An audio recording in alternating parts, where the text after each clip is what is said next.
Order. Go on, Boris. You'll let it feet red.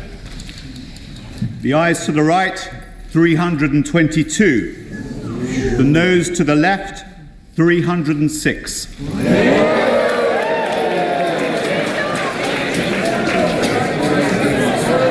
Thank you. The ayes to the right, 322. The noes to the left, 306. So the ayes have it. The ayes have it. Unlock. Order. The question is, colleagues, that the motion as amended be agreed to. As many as other opinions say aye. Aye. Of the contrary, no. I think the ayes have it. The ayes have it. Order. We now come to motion number 2. I remind the House that I've selected the manuscript amendment in the name of Peter Carl and others, Minister or Whip on duty to me. What you've just watched was Boris Johnson taking an L. Kneel before the mighty Letwin. I mean, that's essentially what we're saying, right? So, ultimately, Boris Johnson, in this moment, I want to show you this one more time. This is history being made. Go on, Boris. You'll let it feet red. The ayes to the right, 322. The noes to the left, 306.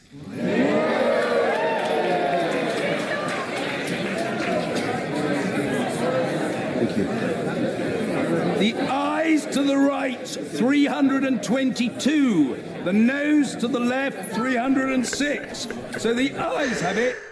The mighty Letwin, the mighty Letwin. Now, you may not know what Letwin is. And all of this stuff is happening so fast. It's fucking fantastic. Boris Johnson goes for a meaningful vote. He's going to do it on Saturday. Yesterday. And that meaningful vote essentially was his way of getting his deal through. Now, the meaningful vote doesn't necessarily mean that they pass all the legislation. It's just a meaningful vote. We mean to vote for X. Well, they haven't read the bill, or they just got the bill that morning. How are you voting on a bill that you just got?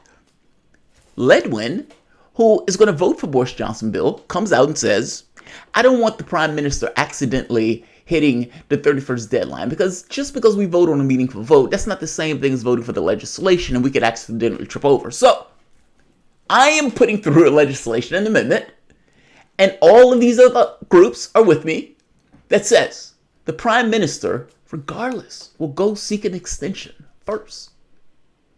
He will go and he will obey the will of Parliament. Go seek an extension.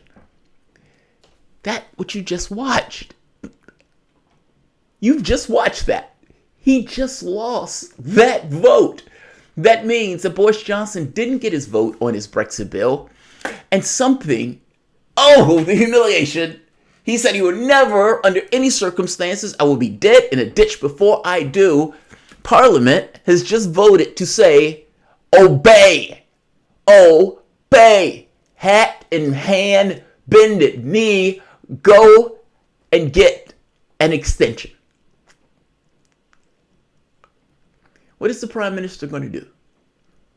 He said he's going to never do that. What is the Prime Minister going to do? Let's talk about it.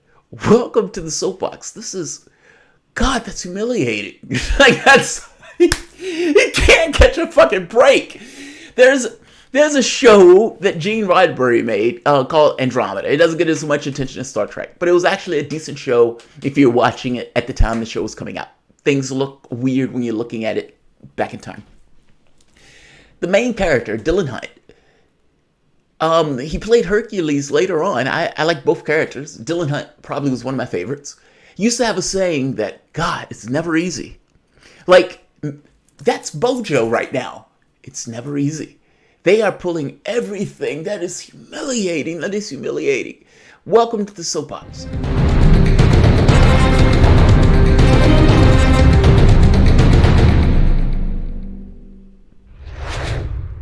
My name is Jamarl Thomas. This is the Progressive Soapbox. I watched this earlier today, and I thought this was the funniest thing on the planet. Circumventing Bojo and forcing him. Because in Bojo's head, it was, look, as long as I got my deal, I got my deal. All right, let's vote on my deal. All right, 500 and something pages. I know you only got it just now, but I need you to vote on it or whether or not you'll pass it.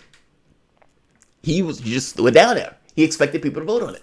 And Parliament itself asserted authority. Keep in mind, Bojo does not have a majority. In fact, Bojo has no majority at all. He got rid of, 20-something members of his own party. And on the day that he got to the dispatch box, somebody got up and walked to the other side. Brits can be dramatic at times, despite the fact being extremely muted in the way they get across. That is cutthroat. The guy did it to get across to the entire Parliament that you no longer have a governing majority. Well, Bojo didn't need a governing majority because Bojo, for the most part, won an election because he had no mandate either, meaning from the public itself. He was put in office by 90,000 Tories. 66 million people in Britain. In the UK, I should say. Despite losing 8 votes, Bojo got his deal. Head off. He got his deal. Nobody thought he would. He got his deal. They never thought the withdrawal agreement would be open. He got his deal. And he thought, I just need to get it to Parliament. And then Parliament pulls out that last step. It's never easy. It's never easy. So listen to Bojo when he gives his speech after his amendment got struck down. And not struck down, I'm sorry, that's the wrong word for it. After Parliament, like a child, sends him to get the extension. A prime minister that doesn't have control of his own parliament. That's fascinating.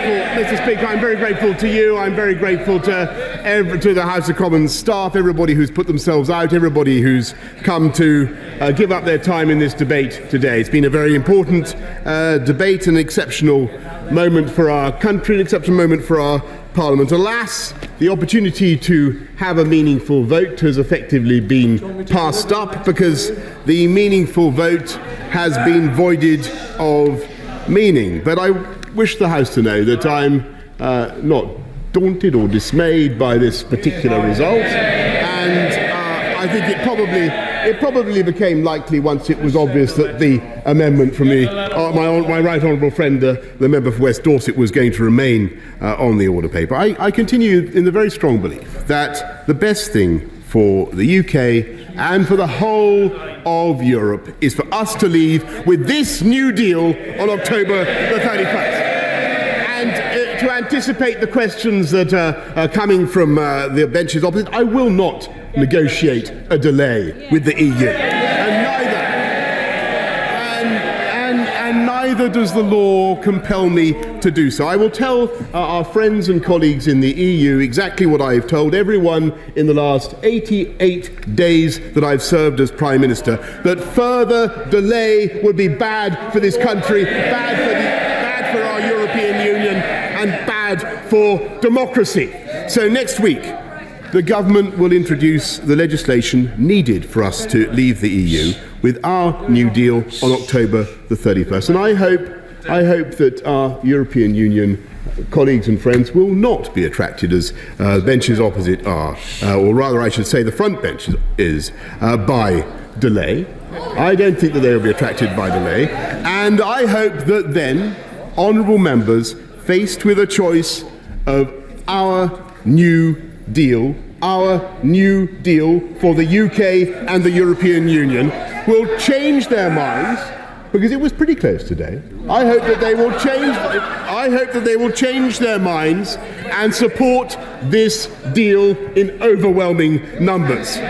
Since I became Prime Minister, I've said we must get on and get Brexit done on October the 31st so that this country can move on. Mr. Speaker, that policy remains unchanged. No delays, and I will continue to do all I can to get Brexit done on October the 31st, and I continue to commend this excellent deal, Mr. Speaker, to the House.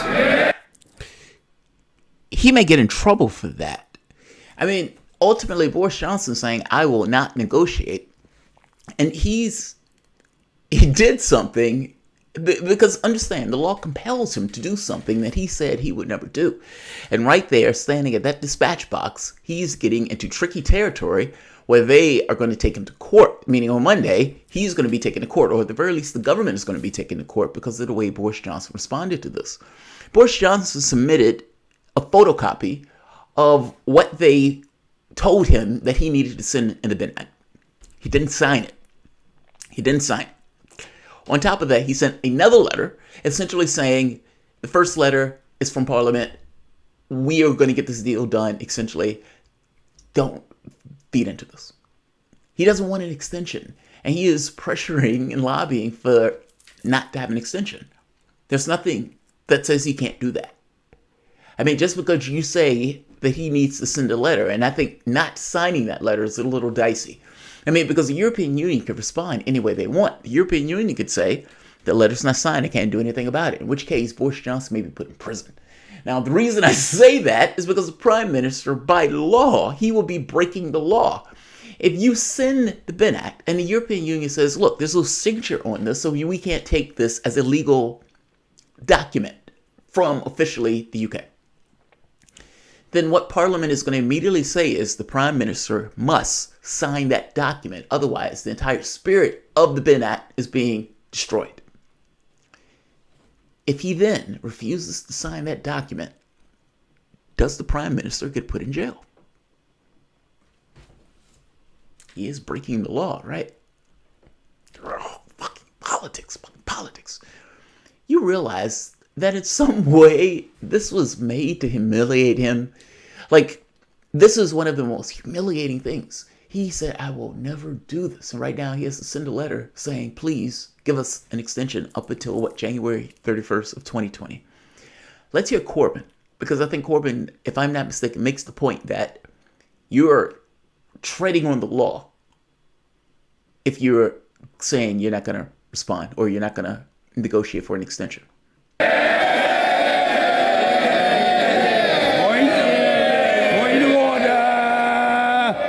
Point of order, Mr. Jeremy Corbyn. Thank you, Mr. Speaker. I welcome today's vote. Parliament has clearly spoken. Order, apologies. The Prime Minister was heard.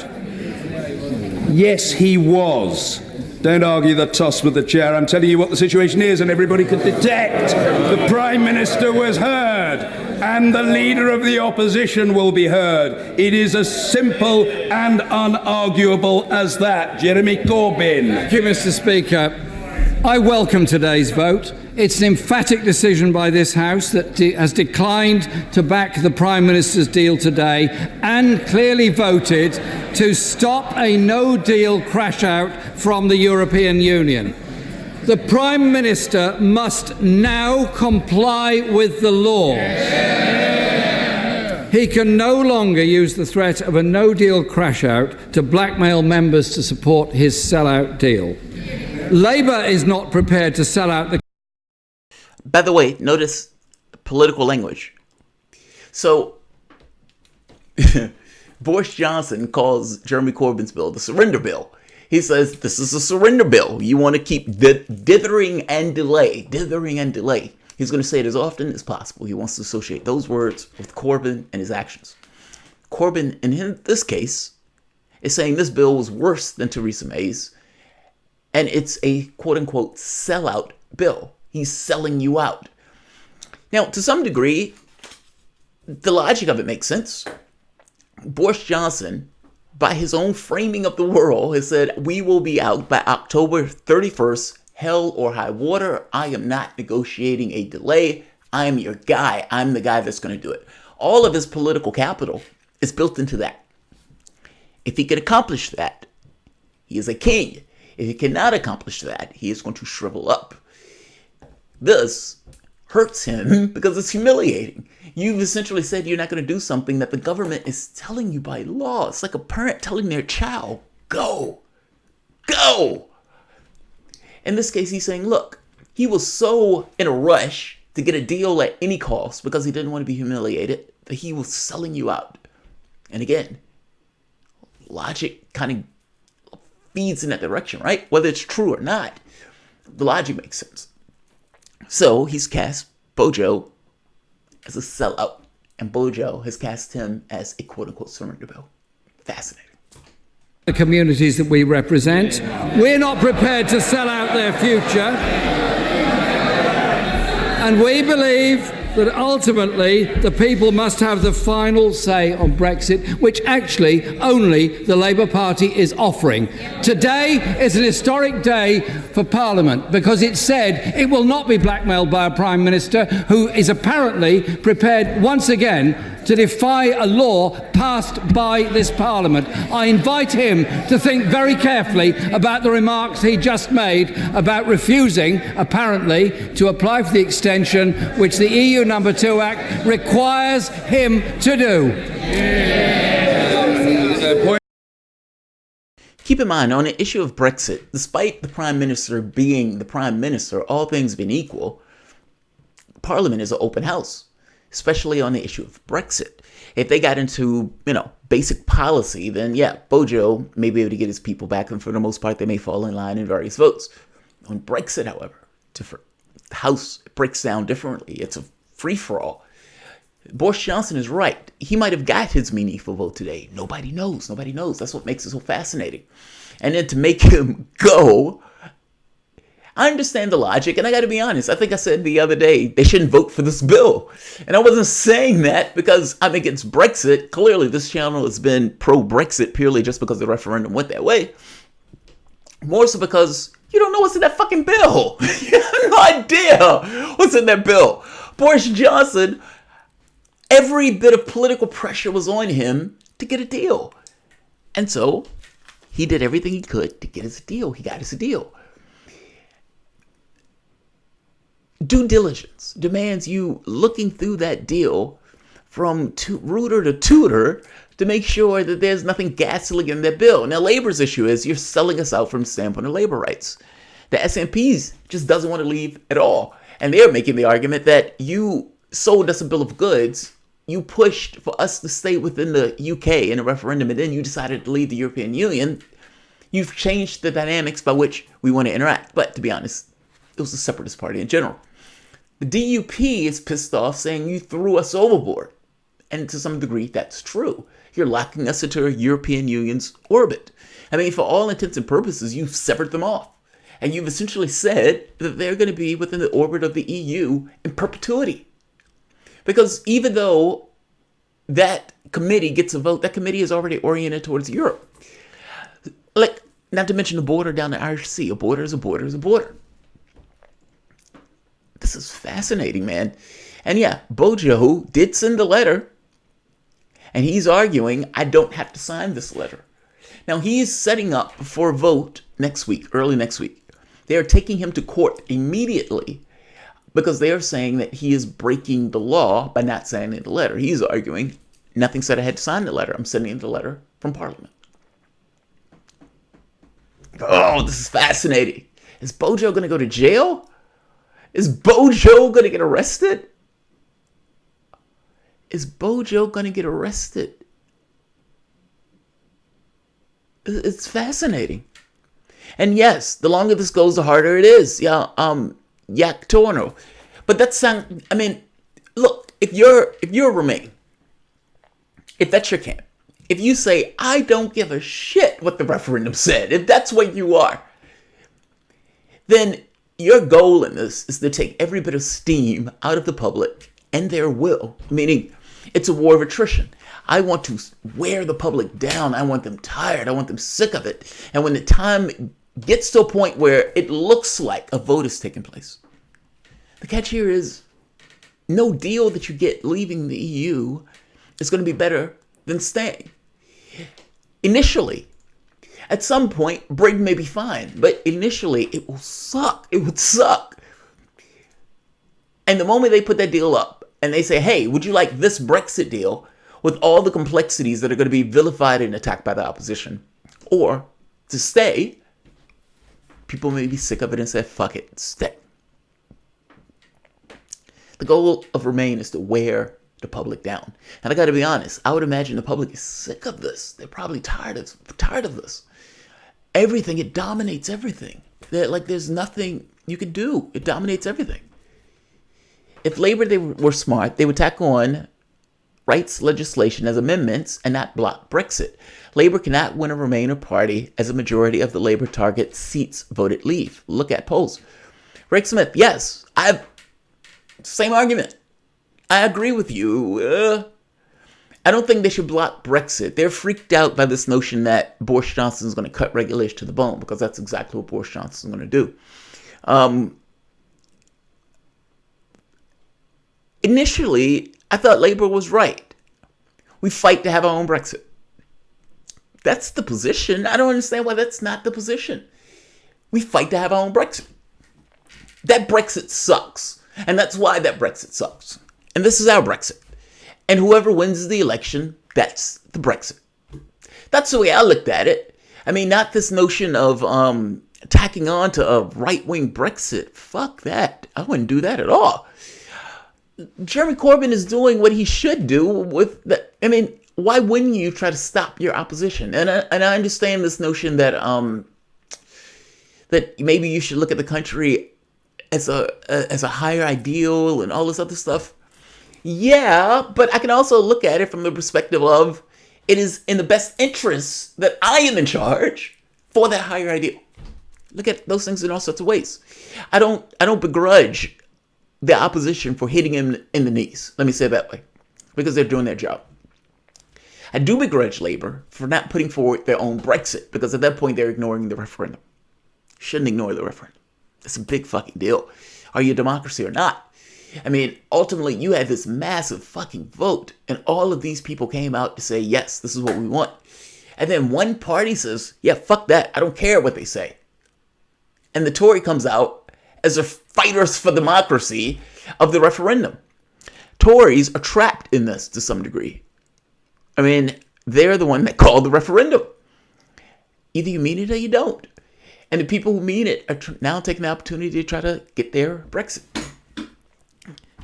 Whatever Labour wants is subordinate to the referendum. You can have a soft Brexit, but goddamn it, you better have a Brexit. The moment that you gave that up, you've lost. You lost. I don't know how Corbyn wins. The only path that I see for Corbyn to win is for Bojo to not be able to do what he said he was going to do. And on November 1st, you should scream for an election. Now, you should have your own Brexit, though. Like, it's my issue is Labour is fence sitting. And they're acting as if the fence sitting is a good position. What do you believe in? What do you do? Like, I don't know what you're going to do, dude. How can I put you in office? This is the Elizabeth Warren problem, right?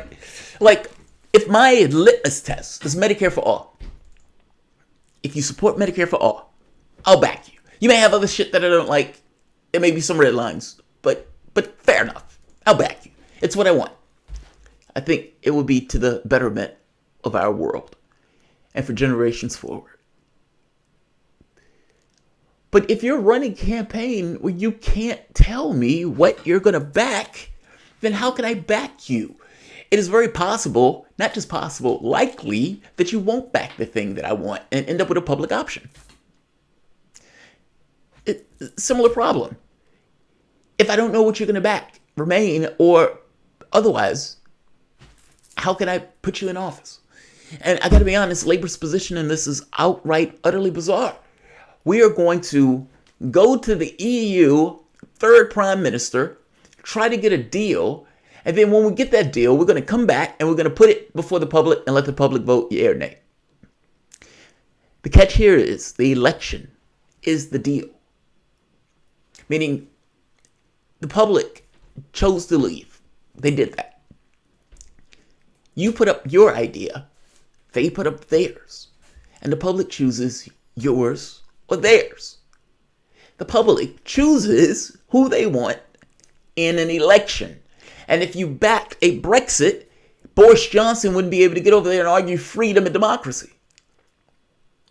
Shot yourself in the foot with a bunch of Remainers that are around you. They're feeding you bad advice. They hate your guts. This is the Bernie Sanders thing. They hate your guts. They can't stand you. You're the ghost of Christmas past for them. You're what Labour used to be, an actual socialist party. In the same way that Bernie Sanders is what the Democratic Party used to be, an FDR party.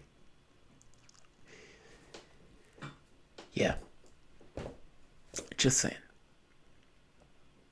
Just saying. Like, share, subscribe. Thanks all.